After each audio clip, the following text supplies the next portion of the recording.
Muy buenas tardes, bienvenidos a una nueva emisión de nuestro ciclo de Prevención TV. El tema que vamos a abordar hoy en realidad lo que tiene de prevención es relativo. Queremos en todo caso que le pierdan el miedo o que se interesen por una serie de estudios que son totalmente necesarios para que ustedes puedan ir controlándose de los diversos problemas de salud que los aquejen, o bien para que aprendan algo sobre aquellos estudios que les pueden ayudar a adelantarse a determinados problemas. Por eso decidimos hacer una charla hoy de algo que globalmente en medicina conocemos como diagnóstico por imágenes. Y convocamos por tanto a un especialista que es el doctor Adrián Oppel, quien es especialista justamente en diagnóstico por imágenes e intervencionismo, además de ser el director de TCB. Luego de un breve corte, nos abocamos al programa.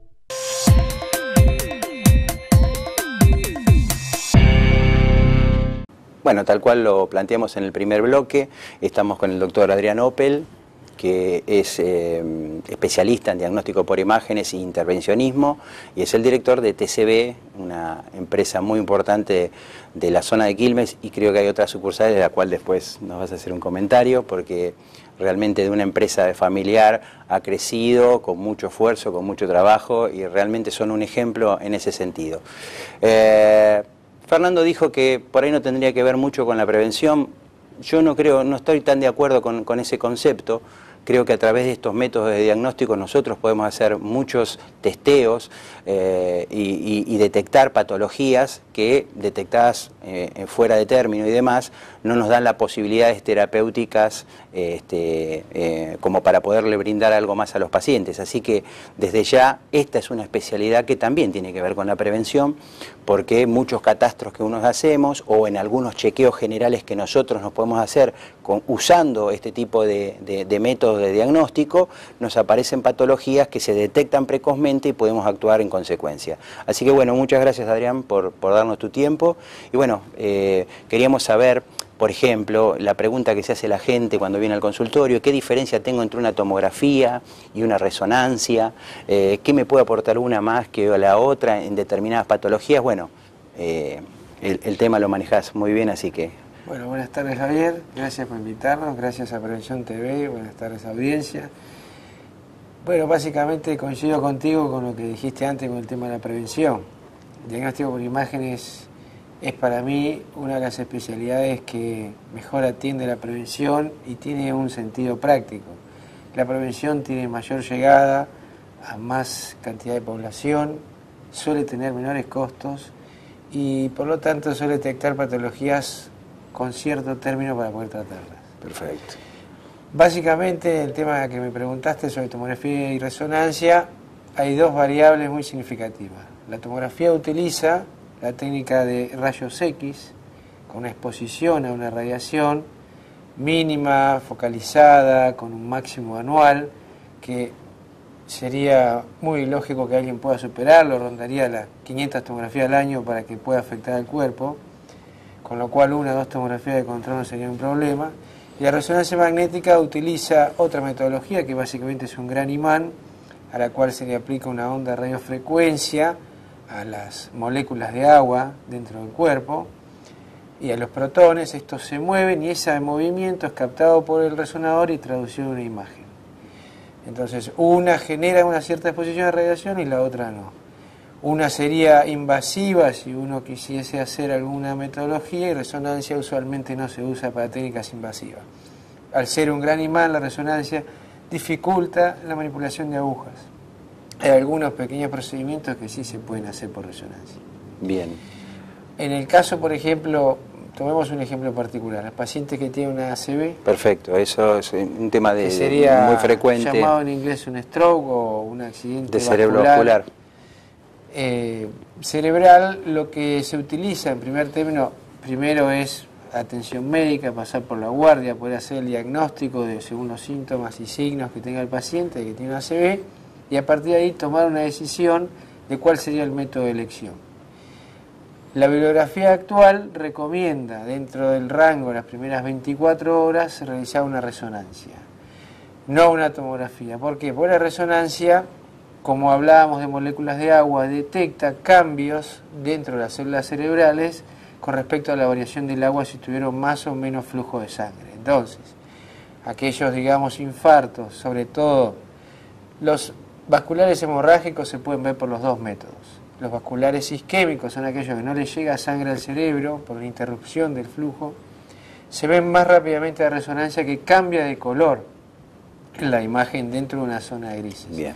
La tomografía tiene unas 24 a 48 horas de imposibilidad o invisibilidad del método, donde no se va a detectar. Ahora, si ya pasó el tiempo de comienzo de los síntomas, la tomografía sería entonces el método de elección. ¿Por qué? Porque está más accesible en los centros de salud, porque es más rápido el método para los pacientes que se mueven y además porque tiene menor costo. Y en este caso, en el ACV puntualmente dividiría las aguas. Por ejemplo, si hay hemorragia, entonces por ahí la conducta médica sería otra.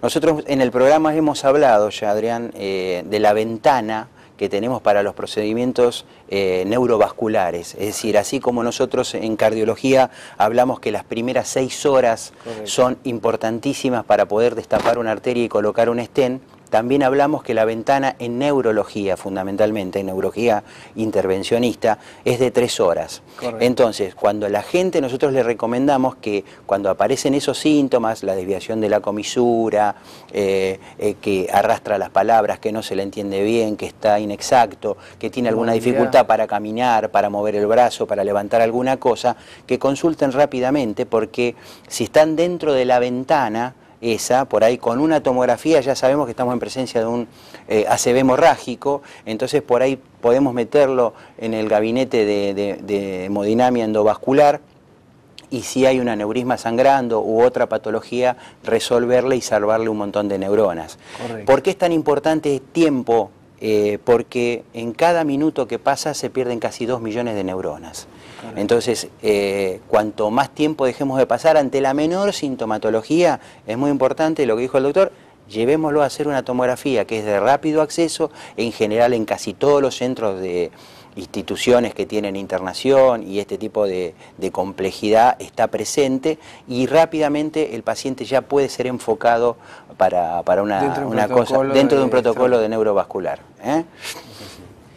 Bueno, por el otro lado, vos comentabas que también se hace maniobras intervencionistas a través de la imagen. Sí. Nosotros las hacemos en las instituciones y varían, digamos, fuera de algo cerebral, que lo hace específicamente los neurocirujanos, las punciones y drenajes se hacen de todo el cuerpo.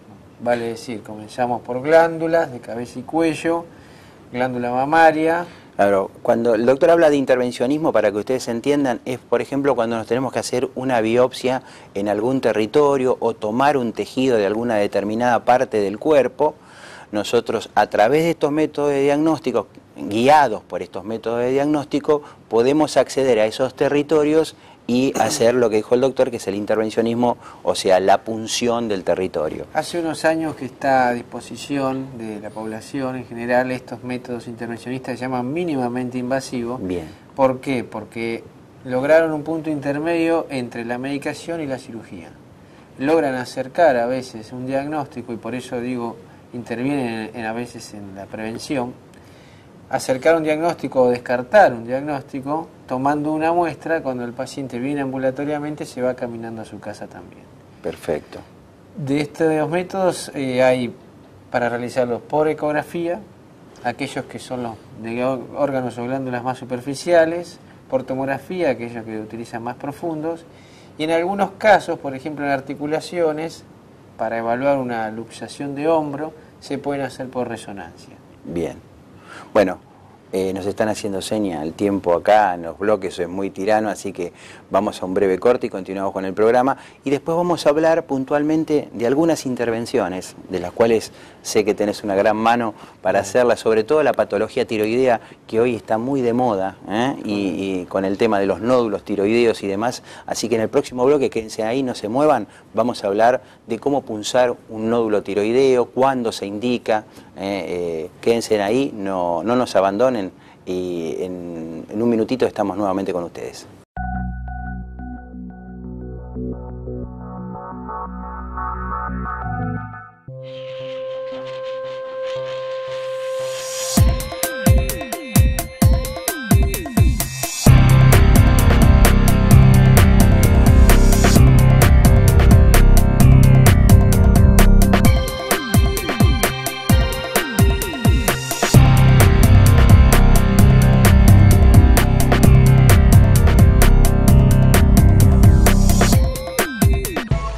Desde que usted contrata una cobertura médica hasta que comienza a utilizarla, todas las empresas son iguales. Después, es mejor que sea el Círculo Médico de Quilmes, quien le ofrece a través de Femeva Salud Quilmes y Emedic una real libre elección del profesional en su consultorio particular y beneficiarse con su aporte de ley.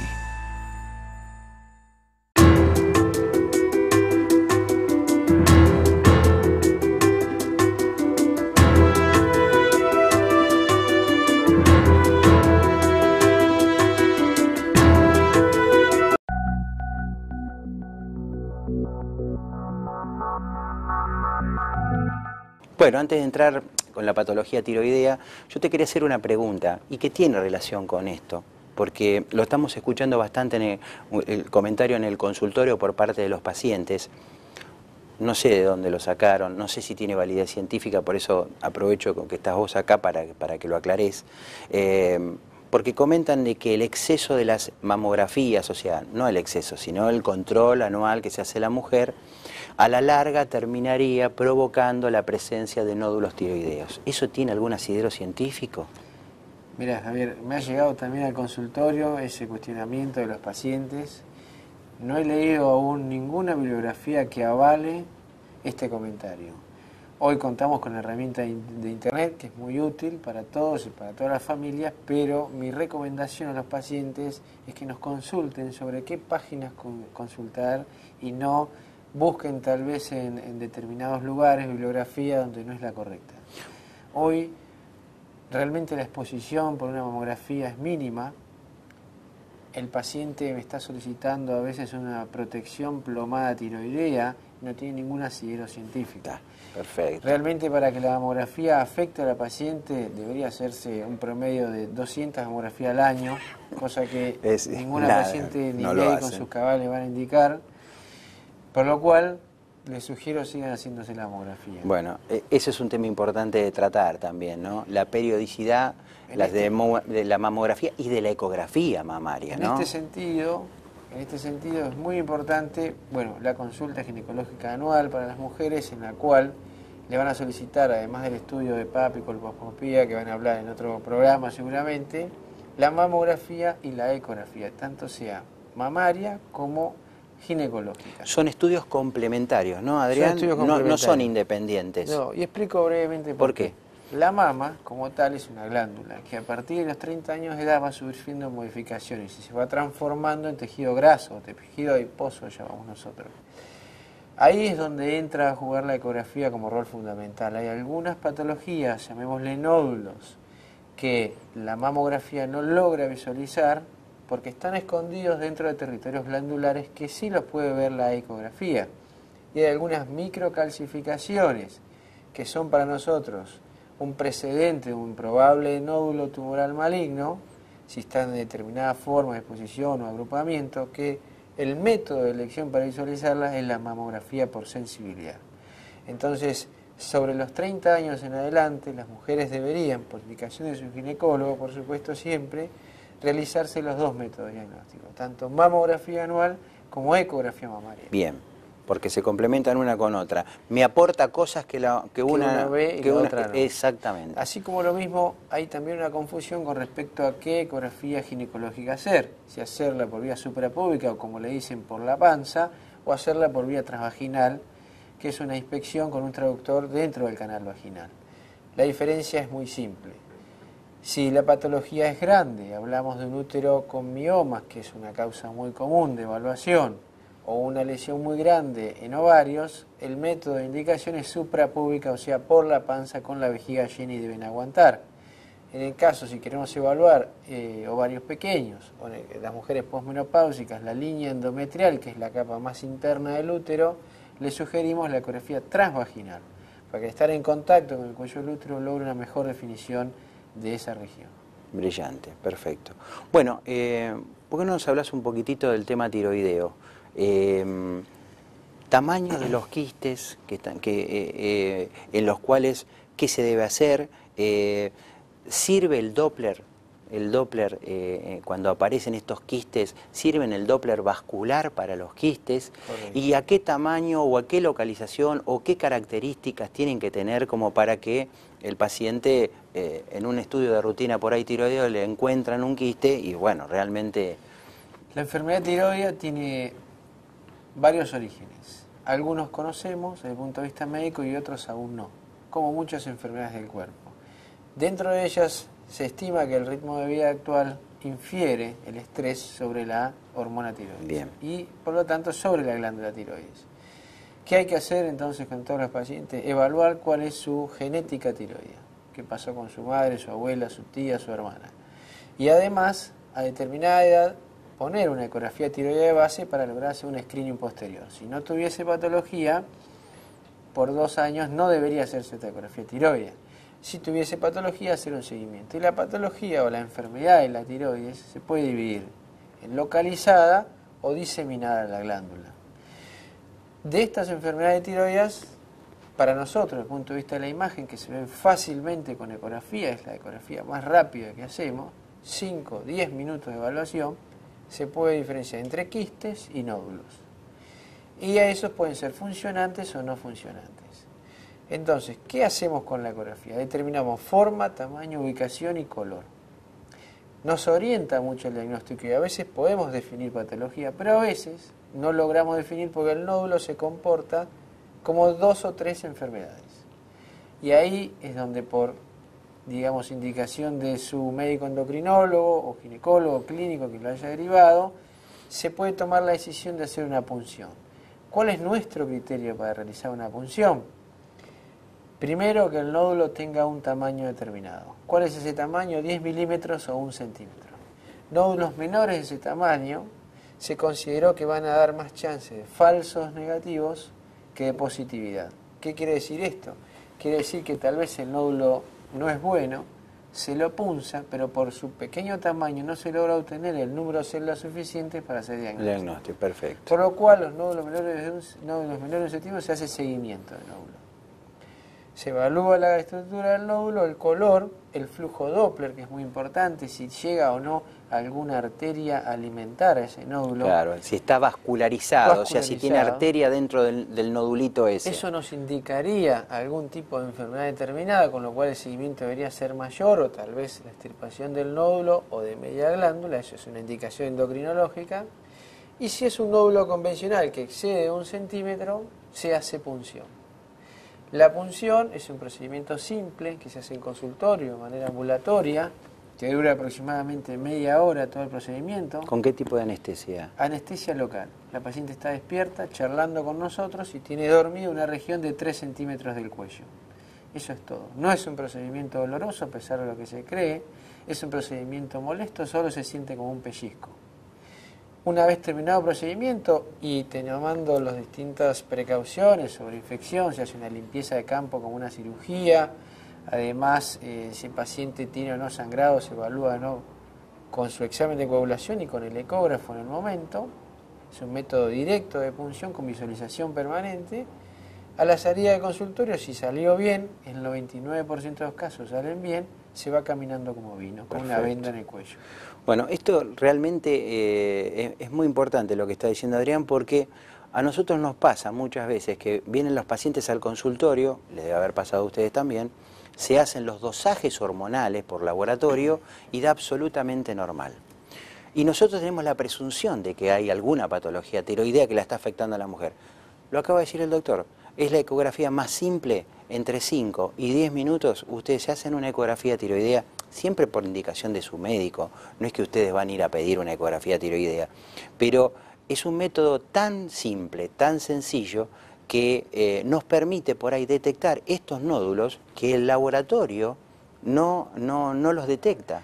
Y detectamos patología tiroidea que puede ser sumamente importante, ¿no? Aquellos pacientes que tienen más de 35 o 40 años y nunca presentaron ningún síntoma para la sospecha, también tienen indicación de hacer una ecografía de tiroides al menos como screening, digo, como búsqueda aleatoria de la existencia de nódulos por la frecuencia de esta enfermedad. Claro. Es muy frecuente, al igual que los nódulos o miomas en el útero.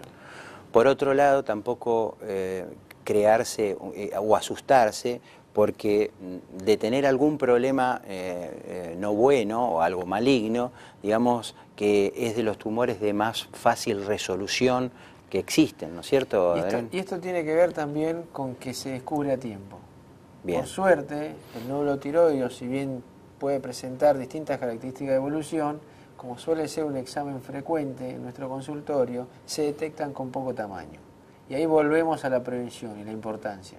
Hacerse el examen de prevención, consultar a su médico primero para poder pedirle todos los exámenes que necesita, logra que finalmente el tratamiento sea eficaz y lograr una curación a pesar de que uno tenga un nódulo. ¿Qué es un nódulo frío y un nódulo caliente y con qué método de diagnóstico lo determinamos eso? Nódulo frío o caliente se dividen básicamente a su funcionamiento. Si el nódulo no agrega funcionamiento a la glándula, quiero decir que la glándula tiene un funcionamiento normal desde el punto de vista laboratorio, se lo considera nódulo frío. Y un nódulo caliente es aquel que provoca un funcionamiento adicional de la glándula y se ve reflejado en el examen de sangre de laboratorio. Aquellos nódulos, también el método ideal de detección es el centellograma tiroideo. No solo es el método de detección de los nódulos, sino que en algunos casos se hace tratamiento de estos nódulos con inyección de yodo por vía endovenosa a la tiroides, en altas cantidades. ¿Por qué yodo? Pues el yodo simplemente tiene una predilección por la glándula tiroides. Perfecto. Háblame un poquitito de ese médulo, de ese método también de diagnóstico que es la medicina nuclear, porque se utiliza mucho en oncología y se utiliza mucho, por supuesto, en cardiología, ¿no? Sí, ¿En qué consiste un poco para que la gente sepa de qué se trata la medicina nuclear, que tiene un nombre muy sofisticado, pero es una cosa muy simple? La medicina nuclear es un método en el cual se va al consultorio con una indicación y a través de la vía endovenosa, quiero decir, se pone un catéter con un tubito y un suero, se pasa una medicación. Pero esa medicación tiene una característica especial, es radiactiva.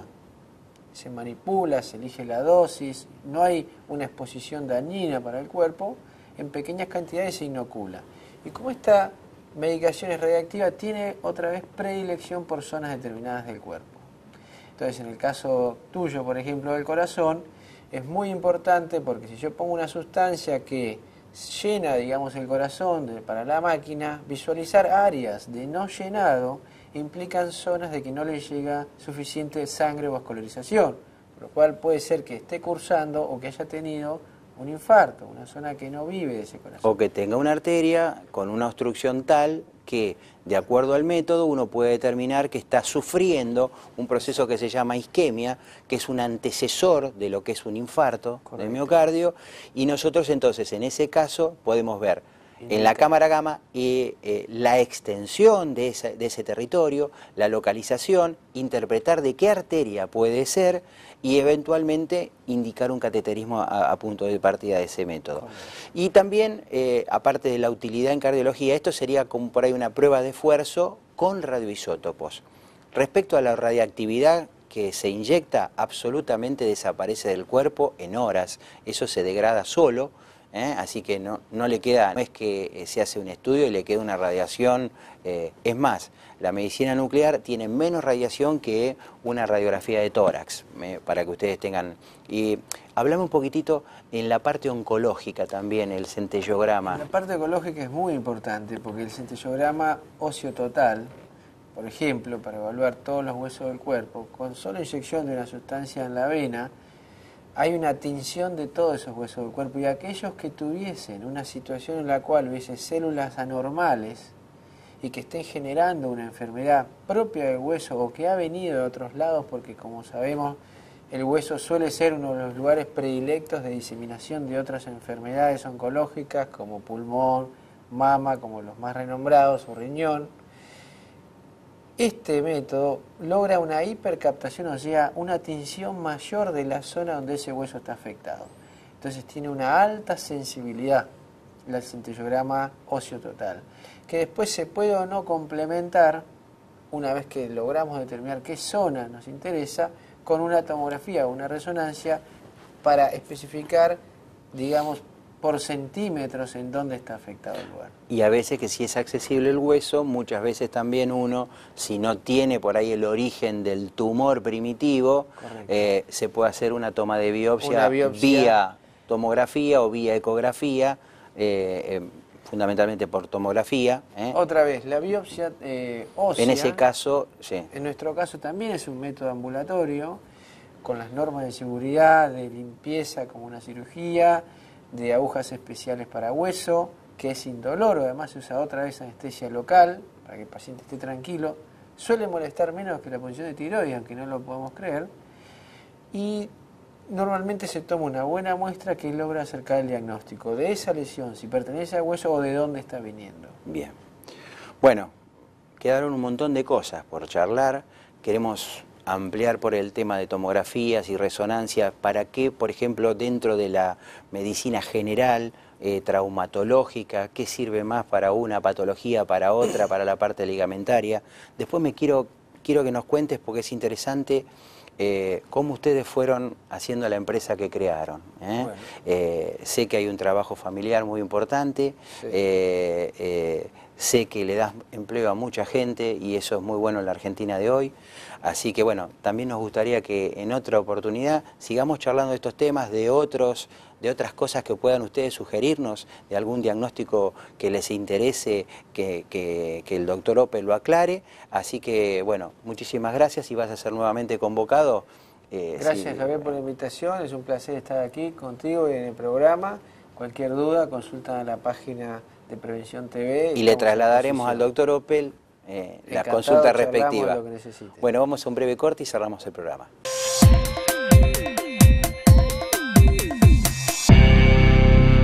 Bueno, hemos llegado al fin de una nueva emisión del programa. Esperamos que les haya gustado. Esperamos sobre todo que haya despertado algún tipo de inquietud, que se interesen de alguna manera por lo que uno debiera hacer más allá de lo que el clínico o el cardiólogo les indique en consultorio. Y como siempre, los teléfonos de la producción están a disposición, tienen la página de Facebook a disposición y el doctor Oppel va a estar encantado de contestar las preguntas que surjan justamente a través de cualquiera de estas vías. Sin nada más que comentarles, agradeciéndoles desde ya la fidelidad a ustedes y a los sponsors que hacen posible este programa, no me queda más que decirles muy buenas tardes y muchas gracias. Quería mencionarles que estamos muy contentos con la repercusión del programa en la web.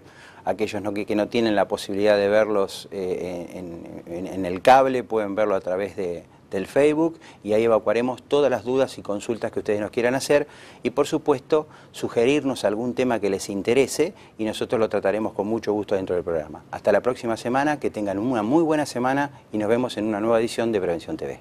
Hasta entonces.